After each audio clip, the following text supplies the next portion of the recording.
wabarakatuh. Innal hamdalillah nahmaduhu wa nasta'inuhu wa nastaghfiruhu wa nastahdi wa natubu ilaih wa na'udzu billahi min syururi anfusina wa sayyiati a'malina may yahdihillahu fala mudilla lahu wa may yudlil fala hadiya lahu wa ashhadu an la ilaha illallah wahdahu la syarika lahu wa ashhadu anna Muhammadan abduhu wa rasuluh sallallahu alaihi wa ala alihi wa ashabihi wa man tabi'ahum bi ihsanin ila yaumiddin. Ya ayyuhalladzina amanu taqullaha haqqa tuqatih wa la tamutunna illa wa antum muslimun. Ya ayyuhan nasu taqu rabbakumul ladzi khalaqakum min nafsin wahidah wa khalaqa minha zawjaha wa batha minhuma rijalan katsiran wa nisaa'a wattaqullaha alladzi tasaaluna bihi wal arham innallaha kana 'alaikum raqiba. Ya ayyuhalladzina amanu taqullaha wa qulu qawlan sadida yuslih lakum a'malakum wa yaghfir lakum dhunubakum wa may yuti'illaha wa rasulahu faqad faza fawzan 'azima. Amma ba'du fa inna asdaqal hadits kitabullah wa khairal huda huda Muhammadin sallallahu alaihi wasallam wa syarrul umuri muhdatsatuha fa inna kulla muhdatsatin bid'ah wa kulla bid'atin dhalalah wa kulla dhalalatin finnar. Ma'asyiral muslimin wal muslimat, ikhwani wa akhwati rahimani wa rahimakumullah. Kita akan lanjutkan kajian kita di mana kita masih membahas tentang proses pengiringan jenazah, mengantar jenazah ke pemakamannya. Para ulama kita menjelaskan bahwa dibolehkan mengantarkan jenazah dengan berjalan kaki, dan sebagian para ulama menyatakan ini yang lebih utama, dan dibolehkan juga dengan menggunakan kendaraan, ya, mobil jenazah misalnya, mobil mengangkut jenazah dan seterusnya, mobil ambulans. Ya, dibolehkan. Namun di situ terdapat perbedaan cara mengantarkan jenazahnya, di mana orang yang mengantarkan jenazah dengan berjalan kaki, maka bagi orang yang mengiringi jenazahnya dibolehkan bagi dia untuk berjalan di belakang jenazah, di depan jenazah, di samping jenazah, bebas. Namun bagi orang yang mengiringi jenazah dengan menaiki kendaraan, maka dia diperintahkan oleh Nabi untuk mengiringi jenazah dari belakang jenazah. Nabi SAW bersabda di dalam hadis dikeluarkan oleh Imam Abu Dawud, Al-Imam Nasa'i, dan dihasankan oleh Syekh Al-Albani. Kata Nabi SAW, ar-rakibu yasiru khalfal janazah. Orang yang mengiringi jenazah dengan mengendarai kendaraan, dengan menaiki hewan tunggangannya, yasiru khalfal janazah, maka hendaklah dia mengiringi jenazah di belakang jenazah itu. Wal mashi haitsu syaa minha. Adapun orang yang mengiringi jenazah dengan berjalan kaki, maka boleh bagi dia dimanapun yang dia inginkan. Ya, khalfaha, baik di belakang jenazah itu, wa amamaha, baik di depannya, wa an yaminiha, baik sebelah kanannya, wa an yasariha, baik di sebelah kirinya, qariban minha, baik adalah dekat dengan jenazah tersebut. Ya.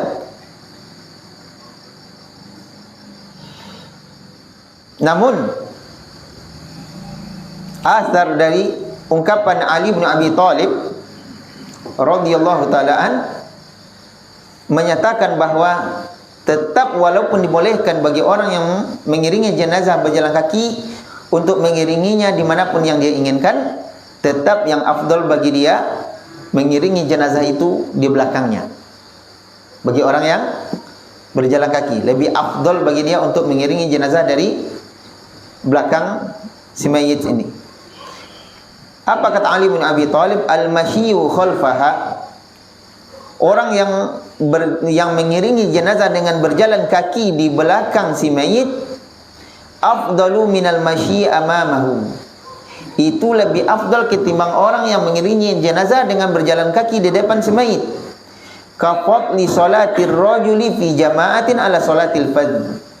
Seperti keutamaan orang yang solat berjamaah ketimbang orang yang solat sendiri. Ya, ini dia keutamaan orang yang mengiringi jenazah dengan berjalan kaki di belakang jenazah ketimbang di depannya.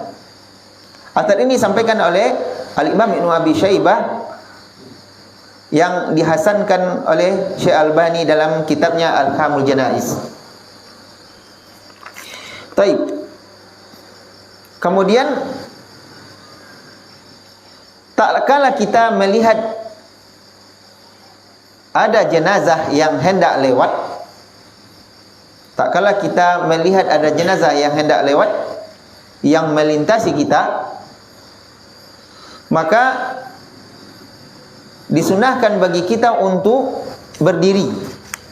Ya, disunahkan bagi kita untuk berdiri.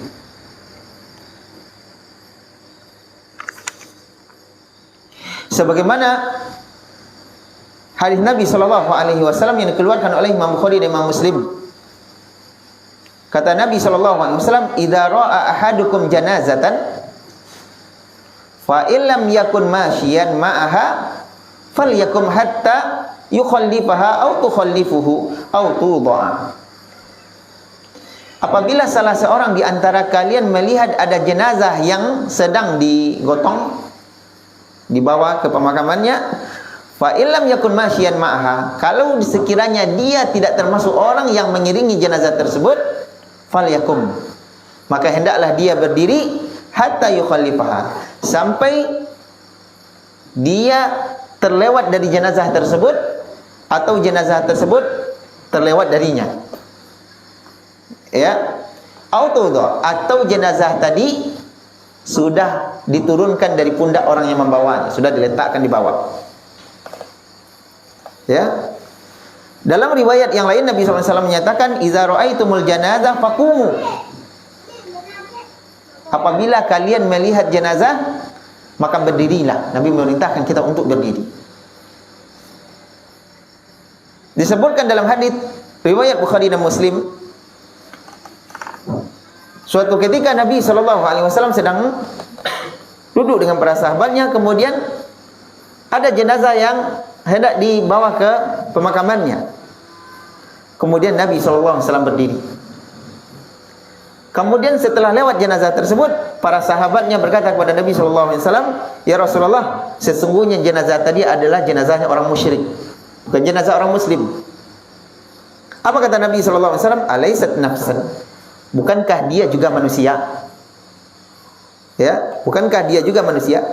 Kata para ulama, ini menjelaskan bahwa jenazah orang musyrik, orang kafir sekalipun, tetap kita disyariatkan untuk berdiri tak kala jenazah itu digotong melewati kita. Ya. Dan bagi orang yang mengiringi jenazah, bagi orang yang mengiringi jenazah, maka disyariatkan bagi dia untuk tidak duduk setelah sampai ke pemakaman, kecuali setelah jenazah ini diturunkan. Ya, jangan kita yang duluan duduk. Apalagi duduknya di mana? Di atas kuburan. Ini tidak dibolehkan. Nabi SAW, "La tusallu ilal kubur wa la tajlisu 'alaiha." Jangan kalian salat menghadap kuburan dan jangan duduk di atasnya. Nah, ini bagi orang yang mengantar jenazah ini banyak sekali yang tidak paham ini. Paling banyak kita lihat di pemakaman itu mereka duduk-duduk santai sambil ngobrol masalah duniawi di atas kuburan. Ya, ini sudah jauh menyimpang. Tak boleh duduk di atas kuburan. Ya, duduk selain di atas kuburan. Namun Disyariatkan kita untuk tidak duduk kecuali setelah jenazah diletakkan.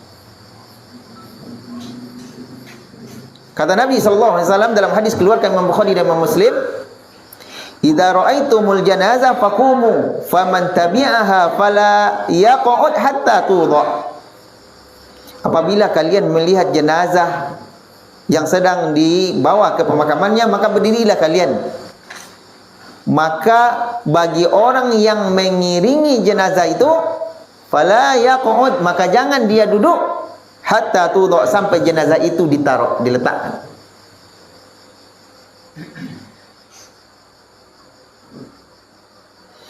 Baik, para ulama kita menjelaskan maksudnya adalah sampai jenazah itu diturunkan dari pundak laki-laki yang membawanya dan diletakkan di tanah sebelum dimasukkan ke lahat. Ikhwani wa akhwati rahimani wa rahimakumullah. Kemudian ada rambu-rambu di dalam mengusung jenazah yang harus kita perhatikan. Rambu-rambu di dalam mengusung jenazah.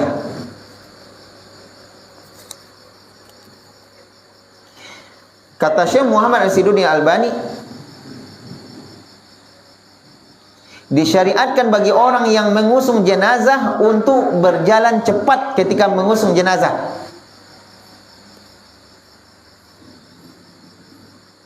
Namun tidak dituntut sampai dia berlari-lari kecil, tidak. Tapi untuk disegerakan, dicepatkan. Kenapa? Karena Nabi SAW menyatakan asri'u bil janazah. Hadis sudah pernah kita sampaikan. Bersegeralah kalian mengantar jenazah, mengurusi jenazah. Fa in taku sholihatan fa khairun tuqaddimunaha alaih. Kalau sekiranya jenazahnya adalah orang soleh, berarti kalian telah menyegerakan kebaikan untuknya. Wa in taku ghairu dzalik, kalau sekiranya dia bukan orang soleh, fa syarrun, itu berarti keburukan, tadaunahu an riqabikum, berarti kalian telah menyegerakan untuk melepaskannya dari pundak kalian. Di dalam hadis riwayat Bukhari, Nabi SAW menyatakan, idza wudi'atil janazatu fahtamalaha ar-rijalu ala a'naqi. Apabila jenazah sudah dipikul oleh orang-orang yang hendak membawanya ke pemakamannya di atas pundak mereka, maka jenazah tersebut akan berkata, fa in kanat sholihatan, kalau dia jenazah orang soleh, qala, dia berkata, qaddimuni qaddimuni, segerakan aku, segerakan aku. Dia minta disegerakan. Wa in kanat ghairu sholihah, namun kalau sekiranya dia bukan jenazah orang soleh, dia akan berkata, ya wailaha aina tadhhabuna biha. Aduh celakanya orang ini, kemana kalian hendak membawa dia? Yasma'u sautaha kullu syai'in ilal insan. Kata Nabi, teriakan dari jenazah tersebut dapat didengar oleh setiap makhluk kecuali manusia. Walau sami'aha la sa'iqa. Kata Nabi, kalaulah sekiranya Allah izinkan manusia mendengarnya, maka niscaya manusia akan pingsan mendengarnya.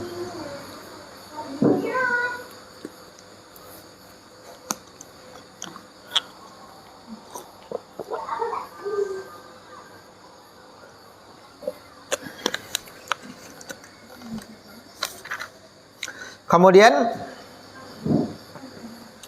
para ulama kita juga menjelaskan, disunahkan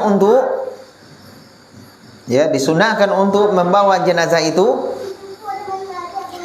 dengan digotong, dengan dibawa di atas pundak, ketimbang menggunakan mobil jenazah. Berarti pembahasan kita, kalau pembahasan yang awal tadi, ini sifat orang yang mengiringi jenazah.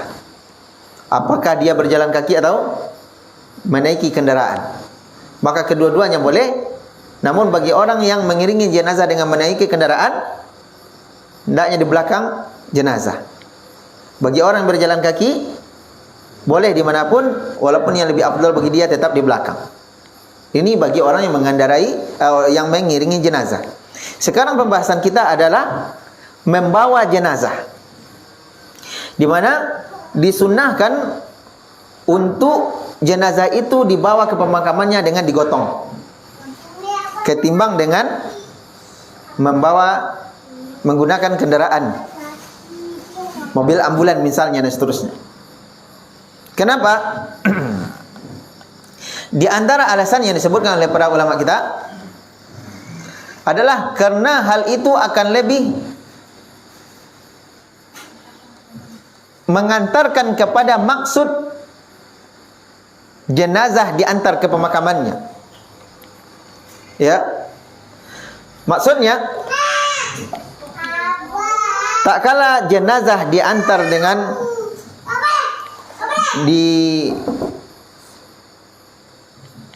digotong, ya, maka tentu nanti akan melewati sekian banyak orang. Akan banyak orang yang menyaksikan jenazah ini dibawa ke pemakamannya. Maka dengan banyaknya orang melihat, diharapkan setiap orang yang melihat jenazah ini dibawa, terlontar dari mulutnya lafaz-lafaz doa untuk si mayit ini. Masya Allah lah meninggal si anu tu, semoga Allah ampuni dosanya.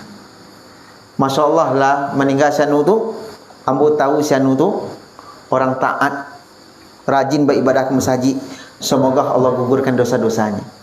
Masya Allah lah meninggal si anu tu, semoga Allah lapangkan kuburannya. Seterusnya, diharapkan dengan jenazah digotong ke pemakamannya dan melewati sekian banyak orang, diharapkan orang yang melihat itu akan keluar dari mulutnya lantunan-lantunan doa untuk si mayit. Ya. Berbeda halnya kalau sekiranya jenazah ini dibawa dengan mobil ambulan. Ya. Barangkali kecil kemungkinan orang yang menyaksikannya kiri dan kanan akan melantunkan doa. Barangkali tidak peduli barangkali. Ya. Barangkali tidak akan peduli siapa yang meninggal dan seterusnya. Ya. Ini bagi si mayit. Begitu pula bagi orang yang mengantarkan jenazah itu. Ya. Bagi orang yang mengantarkan jenazah, dia akan lebih banyak mendapatkan pelajaran dan akan lebih merasakan hawa akhirat itu tak kala dia yang memikul dan mengiringi jenazah ke pemakamannya ketimbang jenazah dibawa dengan mobil kendaraan. Karena di antara fungsi utama kita disyariatkan untuk ittiba'ul janaiz, mengiringi jenazah ke pemakaman, adalah untuk mengingatkan kita kepada akhirat. Ini di antara fungsi utama. Apa kata Nabi SAW dalam hadis keluarkan oleh Imam Ibnu Majah, disahihkan oleh para ulama kita? Kata Nabi, ittabi'ul janaiz tudzakirukumul akhirah. Iringilah jenazah itu, karena itu akan mengingatkan kalian kepada akhirat. Ya, itu akan mengingatkan kalian kepada akhirat. Maka bayangkan, tak kala kita yang membawa si mayit itu, kita rasakan ketika itu, sekarang saya yang membawa jenazah, maka tak tertutup kemungkinan setelah ini saya yang dibawa orang. Orang ini sudah meninggal, sudah habis bagi dia kesempatan untuk menambah catatan amalannya. Sudah datang waktu pertanggungjawaban bagi dia. Sementara saya masih ada kesempatan yang Allah berikan, mengingatkan dia kepada akhirat. Maka tentu tak kala jenazah dibawa dengan dipikul, ya, digotong, ini lebih akan mengantarkan kepada maksud mengiringi jenazah itu ketimbang jenazah dibawa dengan kendaraan. Namun kata para ulama kita, jika sekiranya kondisinya yang menuntut dan yang tidak memungkinkan jenazah untuk digotong, tidak masalah, gunakan kendaraan.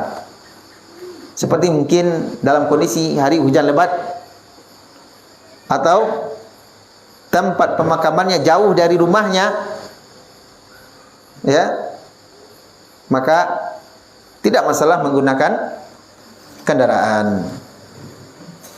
Kemudian tidak dibolehkan kata para ulama kita mengiringi jenazah dengan mengangkat suara.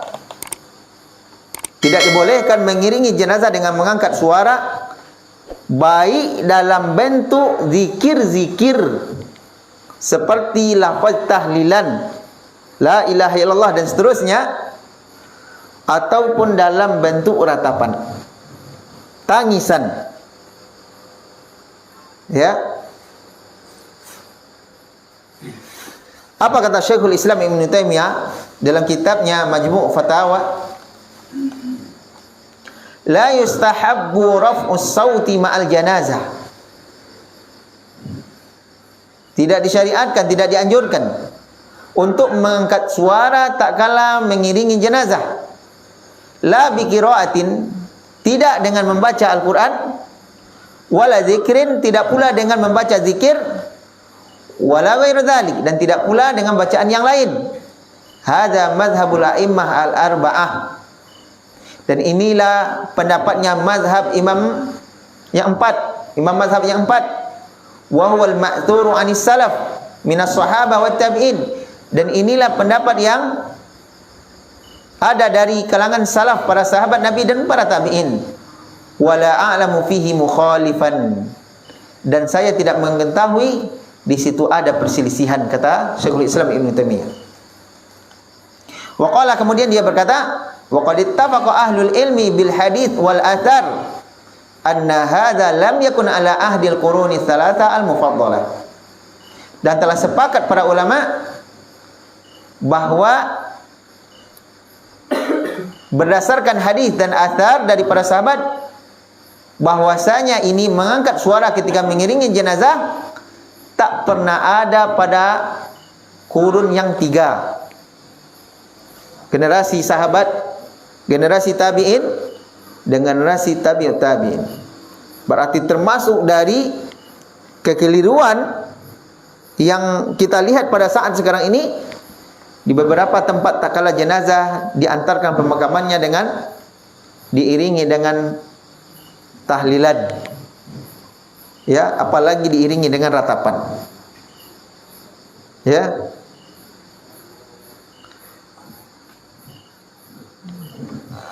Di antara hadis yang disebutkan oleh para ulama dalam masalah ini adalah hadis yang dikeluarkan oleh Imam Abu Dawud, Imam Ahmad. Nabi sallallahu alaihi wasallam bersabda, "La tuttaba'ul janazatu bi sautin wala narin." Jangan diiringi jenazah itu dengan suara dan jangan pula dengan api. Para ulama kita menjelaskan bahwa hadis ini adalah hadis yang lemah asalnya secara sanad. Namun Syekh Muhammad Nashiruddin Albani memandang bahwa hadis ini terangkat darjatnya menjadi makbul, hasan, ya, diterima, lantaran adanya penguat dari jalan-jalan yang lain. Bahkan ada athar dari sahabat Nabi sallallahu alaihi wasallam yang dikeluarkan oleh Imam Al-Baihaqi dalam kitabnya Sunan Al-Kubra, disahihkan athar ini oleh Syekh Albani, di mana Qais Ibn Ubadah dia berkata, Qais Ibn Ubadah berkata, kana ashabun Nabi sallallahu alaihi wasallam yakrahuna raf'as sauti indal janaiz. Dahulu para sahabat Nabi mereka membenci mengangkat suara tak kala mengiringi jenazah. Ya.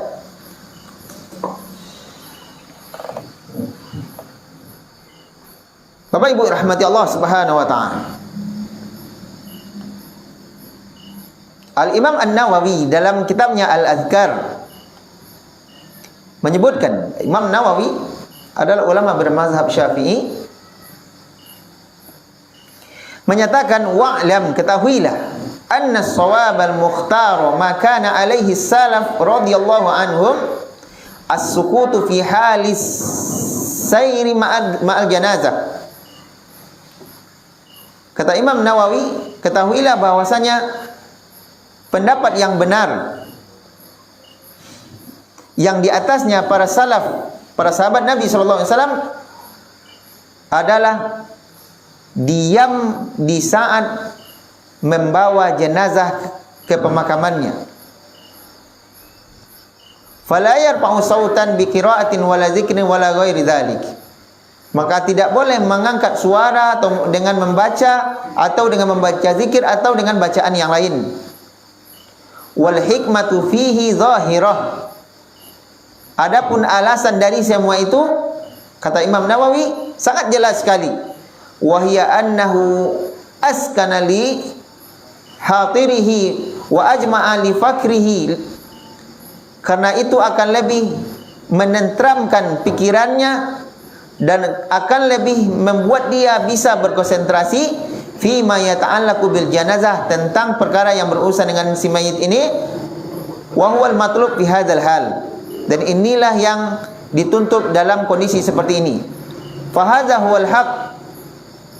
Dan inilah yang benar. Wala taqtarin bi kathrati min man yukhalifuhu. Maka jangan kalian tertipu dengan banyaknya orang yang menyelisihi pemahaman ini, ya, cara ini. Maka Imam Nawawi sendiri menyatakan bahwa tidak ada syariatnya mengiringi jenazah dengan mengangkat suara, baik lantaran karena membaca Al-Quran atau karena membaca zikir-zikir. Apa tujuannya? Tujuannya dengan diam, tidak mengangkat suara, ini akan lebih menenteramkan pemikiran, kemudian akan lebih bisa berkonsentrasi dengan maksud dari mengantarkan jenazah ke pemakaman tadi. Apa maksudnya tadi? Mengingatkan kita kepada akhirat. Adapun riwayat dari Ibnu Umar yang berkata, lam yakun yusma'u min Rasulillah sallallahu alaihi wasallam wa huwa yamshi khalfal janazah ila qaul la ilaha illallah. Tidak pernah didengar dari Nabi sallallahu alaihi wasallam tak kala beliau berjalan di belakang jenazah, mengiringi jenazah, kecuali ucapan la ilaha illallah. Maka hadisnya, kata para ulama, adalah hadis yang sangat lemah sekali, bahkan hadisnya hadis mungkar. Hadis dikeluarkan oleh Ibnu Adi. Ya, hadis tidak ada di dalam kitab hadis yang muktabar. Tidak ada dalam kitab Sunan, kitab Musnad, ya. Namun banyak orang yang berdalil dengan hadis ini. Padahal hadisnya tidak tercantum di dalam kitab-kitab hadis yang muktabar. Dan hadisnya adalah hadis yang lemah, bahkan mungkar, kata para ulama. Karena hadis yang lemah tak kalah menyelisih hadis yang lebih kuat, maka derajat hadis itu adalah hadis mungkar. Baik, ikhwani wa akhwati rahimani wa rahimakumullah. Kemudian kita akan melanjutkan dengan proses memakamkan jenazah. Proses memakamkan jenazah.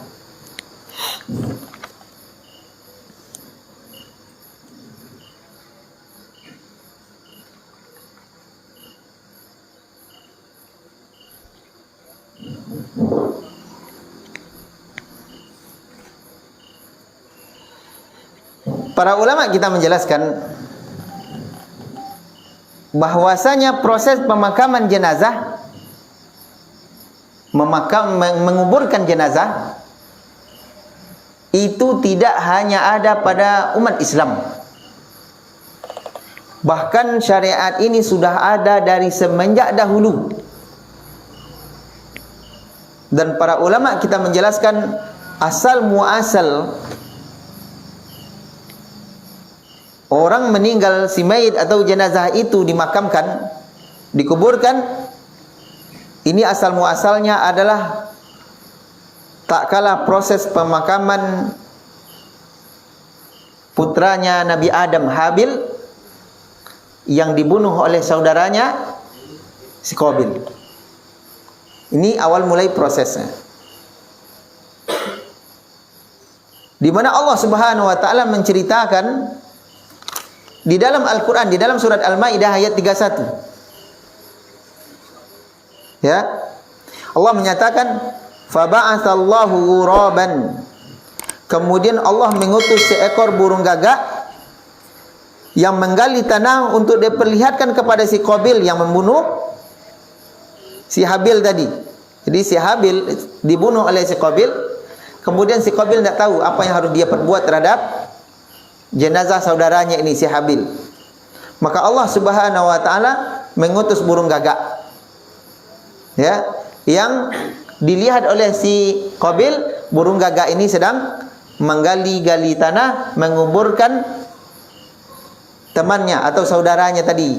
Ternyata Allah mengutus dua burung gagak, kemudian berkelahi, ternyata mati salah satu. Yang hidup ini digalinya tanah, bumi, kemudian dikuburkan. Ya, liyuriyahu kaifa yuwari sawata akhi, untuk diperlihatkan kepada si Qabil bagaimana dia seharusnya menguburkan mayat saudaranya.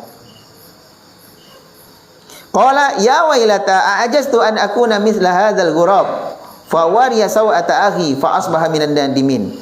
Si Qabil pun berkata, oh celakanya aku, mengapa aku tidak mampu berbuat seperti burung gagak ini sehingga aku dapat menguburkan mayat saudaraku ini. Maka jadilah dia termasuk orang yang menyesal. Ya, ini kisah proses menguburkan jenazah. Bahkan para ulama kita menjelaskan, syariat menguburkan jenazah ini tidak hanya berlaku untuk umat Islam saja, namun ini pada setiap manusia yang mati itu diperintahkan untuk dikuburkan. Sehingga Allah Subhanahu wa taala menyebutkan di dalam surat Abasa ayat 21 contohnya, tsumma amatahu fa aqbarah.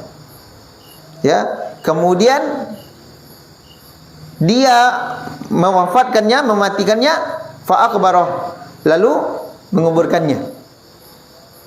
Di dalam surah Al-Mursalat Allah menyatakan, alam naj'alil arda kifata, tidakkah kami telah menjadikan bumi itu sebagai tempat berkumpul, ahya'an wa amwata, baik untuk orang hidup maupun untuk orang mati. Baik untuk orang hidup maupun untuk orang mati.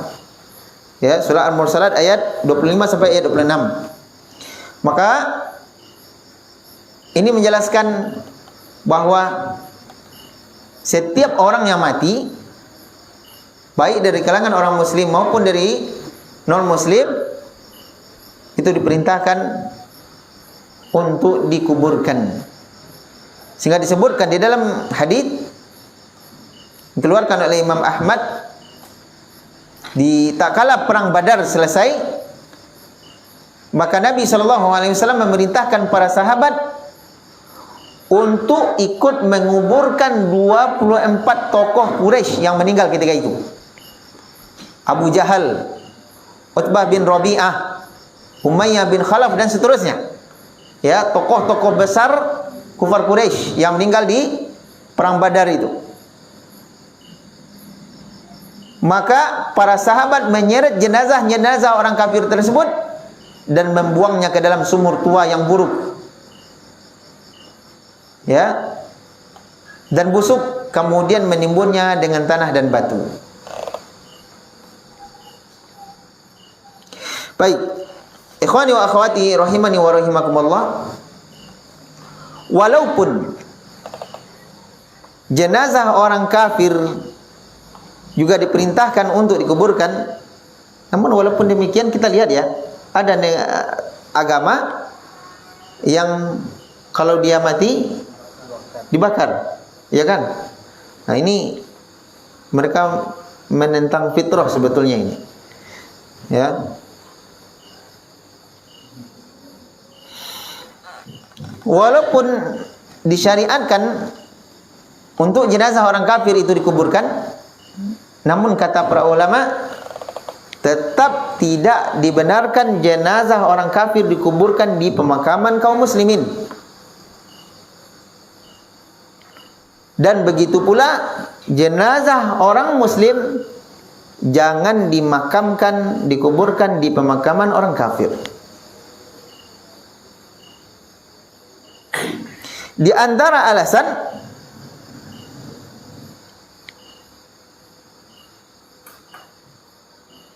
Kenapa tidak dibenarkan jenazah orang kafir itu dikuburkan di pemakaman kaum muslimin? Karena di dalam Islam kita disyariatkan untuk menziarahi, tak kala kita menziarahi pemakaman kaum muslimin, mendoakannya, dan itu sifatnya umum. Dengan kita menyatakan apa? Assalamualaikum ya ahla diyar. Semoga keselamatan atas kalian, wahai para penghuni kubur. Mendoakan keselamatan untuk mereka. Ya. Dan padahal kita tidak dibolehkan di dalam Islam untuk mendoakan keselamatan terhadap orang kafir, baik ketika masih hidup maupun sudah meninggal, apalagi sudah meninggal. Yang dibolehkan bagi kita adalah mendoakan orang kafir ketika masih hidup agar Allah memberikan hidayah kepadanya. Hanya itu. Hadakumullah, boleh. Semoga Allah memberikanmu hidayah. Namun semoga Allah mengampuni dosamu, semoga Allah memberikan keselamatan untukmu, tidak boleh. Sehingga tak kala Nabi Ibrahim ingin mendoakan ampunan untuk ayahnya, dilarang. Ya. Dan begitu pula dengan Nabi SAW dilarang untuk mendoakan pamannya. Baik, ikhwani wa akhwati rahimani wa rahimakumullah. Ini dia beberapa hal yang bisa kita sampaikan berkaitan dengan proses pemakaman atau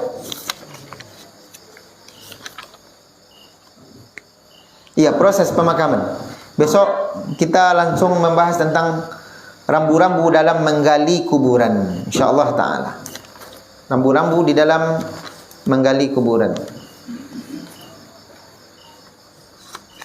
Sebelum kita tutup, kalau sekiranya ada yang ingin bertanya, silakan.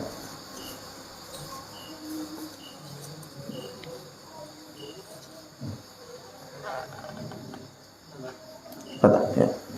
Kalau mengiring jenazah yang berjalan kaki itu boleh di depan, Ustaz? Iya. Mengiringi jenazah bagi orang yang berjalan kaki boleh di depan, boleh di belakang, boleh di samping, kanan dan kiri. Namun mana yang lebih afdal? Tetap di belakang. Kata Ali bin Abi Thalib, keutamaannya itu seperti orang sholat berjamaah ketimbang sholat sendiri. Ya. Riwayat ini, asar ini dihasankan asarnya oleh Syekh Albani. Mengenai ada sebagian masyarakat mengazankan jenazah sebelum dikuburkan atau memakamkan, ada Ustaz? Banyak amalan yang seperti itu. Tidak ada, Pak. Tidak ada. Baik dia mentalkinkannya, ya, itu biasanya pekerjaan Pak Kiai itu. Ini kalau ada saat boleh sholat berjamaah, Ustaz. Hah? Berarti sholat berjamaah kan azan, qomat, sholat berjamaah itu Ustaz. Ya, makanya tidak ada itu. Tidak ada, ya. Dimulai dengan ditalkinkan apabila datang kepadamu, gitu kan, iza ja'aka malakani, apabila datang kepadamu dua orang malaikat, maka ketahuilah itu adalah Munkar dan Nakir. Ya, apabila dia bertanya kepadamu, man rabbuka, siapa Tuhanmu? Fakul, maka jawablah, Rabbi Allah, Tuhanku adalah Allah. Apabila dia bertanya kepadamu, apa agamamu? Maka jawablah, Islam agamaku. Apabila dia bertanya kepadamu, siapa nabimu? Maka jawablah, Muhammad ibnu Abdullah adalah nabiku. Ya, kalau sekiranya semua ini bisa selesai seluruh perkara, aman, enteng berarti. Ya. Itu kebiasaan dari kecil gitu. Ya, apalagi entar sedikit lagi. Apalagi dengan tambahan tadi, zikir dan azan. Apa tadi? Iqamat, azan dan iqamat tadi. Tidak ada sama sekali itu. Mengenai duduk di kuburan, kan kuburan pada umumnya kan pakai kan tepi kuburan kan di tepinya di atas kuburan. Tak boleh. Jangan berkilah lagi. Di luar tema ya. Lahatnya yang sebelah mana? Kanan. Hah? Nggak boleh tahu Tidak punya lahatnya. Nanti kita bahas nanti tentang bentuk menggali kuburan seperti apa. Dia ada 2 bentuk. Nanti kita bahas. di luar tema. Ya. Boleh Pak? Ini mengenai hak asuh saat adopsi. Ada seseorang yang berencana ingin menitipkan anaknya. Cuman si anaknya belum lahir, masih calon anak. Sementara si ibu belum punya status menikah. Anak zina. Ya seperti itu Ustaz. Setelah anak itu lahir, bagaimana proses adopsi Ustaz? Kan tidak mungkin dinasabkan ke ayahnya karena mereka belum nikah. Sementara di proses undang-undang Indonesia harus ada, kalau hak asuh kan harus ada izin dari ibu bapak kandungnya. Gimana prosesnya? Baik, Kemudian bagaimana menjadikan si anak ini menjadi mahram? Kan ada disusui 5 kali susu sampai kenyang. Ustaz. Kalau sekiranya tidak disusui, bisa dipakai apa? Pakai bukan susu itu di apa? Di pompa, di vakum, kan keluar air dan susu. Boleh nggak seperti itu? baik. Yang pertama sekali dulu kita bahas apa hukum adopsi di dalam Islam. Itu dulu harus didudukkan. Sekarang kita bahas apa maksud dari adopsi di sini. Kalau sekiranya adopsi di sini maknanya adalah membiayai, menanggung pembiayaan kebutuhan si anak, maka itu tidak masalah. Dan itu tidak mesti bayi. Ya kan? Ada anak yatim kita tanggung pembiayaan. Seterusnya. Tidak masalah. Tapi kalau makna dari adopsi itu adalah di mana kita angkat dia sebagai anak kita, sampai nanti ketika orang bertanya anak siapa ini, anak saya, maka diharamkan dalam Islam. Iya. Ketika orang bertanya ini anak siapa, anak saya. Lantaran karena dari semenjak dia lahir sampai dia menjadi orang besar, kita yang biayai. Betul kan? Maka tidak boleh. Berarti kita sudah menisbahkan itu anak kita. Yang dalam bahasa Arabnya itu adalah fulan bin fulan. Gitu kan? Maka tidak boleh, haram hukumnya. Baik. Maka kalau sekiranya masuk dalam makna yang pertama tadi, adopsi itu sebatas pembiayaan, maka boleh. Lalu karena si anak akan kita bawa, bagaimana cara menjadikan dia menjadi mahram? Ya memang karena dia masih bayi itu dengan cara disusui. Namun kita harus paham terlebih dahulu tentang hukum-hukum dalam sepersusuan. Siapa saja yang akan menjadi mahram dia, siapa saja yang akan menjadi mahram kita. Seperti itu. Di mana di dalam Islam anak susuan itu dia hanya menjadi mahram sepihak. Di mana yang jadi mahram adalah seluruh keluarga kita, istri kita, anak kita, orang tua kita untuk si anak. Namun ayah si anak, ibu si anak, neneknya si anak, kakek si anak tidak mahram bagi kita. Gitu saja. Hah? Taib. Lalu bagaimana, boleh enggak menyusui anak tadi? Tidak harus langsung, tapi dengan menggunakan vakum tadi, insya Allah tidak masalah. Sampai anak itu disusui dengan kenyang. Ya. 5 kali kenyang. Wallahu a'lam. Rinciannya itu wallahu a'lam. Karena banyak pendapat dalam masalah itu. Jadi mengenai status anak gimana Ustaz? Karena kan orang tuanya belum nikah. Sementara untuk proses akad kelahiran harus ada itu Ustaz. Itu enggak tahuan tuh. Itu pergilah ke Capil. Iya itu sama Ustaz. Kalau anak asuh harus ada izin dari orang tua asli, orang tua kandung. Sementara orang tua belum nikah. Kalau dimasukkan ke kakak kita, itu di sana ada anak kandung jadinya, atau bisa dibikin anak angkat. Baik, sekarang tujuan kita mengurus ke Capil apa? Itu mendapat akte lahir. mendapatkan akta kelahirannya. Statusnya di situ sebagai apa? Anak asuh. Anak asuh, anak angkat, gitu kan? Baik. Karena di Indonesia anak yang lahir tanpa pernikahan yang disertai dengan apa pemerintahan itu, nikah siri misalnya, maka itu anak dinisbatkan kepada ibunya. Nah, termasuk berarti anak yang lahir tanpa pernikahan yang sah dalam Islam, maka itu dinisbatkan kepada ibunya. Dalam Islam pun juga seperti itu. Berarti akta lahirnya ibunya di sana. Iya. Bisa dia dapatkan akta kelahiran nanti. Ibunya nggak mau Ustaz. Hah? Ibunya nggak mau Ustaz. Nah, itu bukan urusan kita, maka jangan ikut campur dalam dosanya. Nggak usah bikin nama ibunya di sana biarin. Terus kepada siapa kita labelkan lagi? Nah kalau seandainya nggak pakai akta ini dia nggak bisa sekolah gitu. Kan saran sekolah sekarang harus ada akta kelahiran. Sampaikan resiko itu sama ibunya. Tidak boleh nanti kita nisbahkan kepada kita, tidak boleh. Melanggar syariat. Gitu ya. Allah Ta'ala alam. Baik, terima kasih atas segala perhatian. Mohon maaf atas segala kekurangan. Kita tutup dengan doa kafaratul majlis. Subhanakallahumma wa bihamdik asyhadu an la ilaha illa anta astaghfiruka wa atubu ilaik. Wassalamualaikum warahmatullahi wabarakatuh. قل يا عبادي الذين أسرفوا على أنفسهم لا تقنطوا من رحمة الله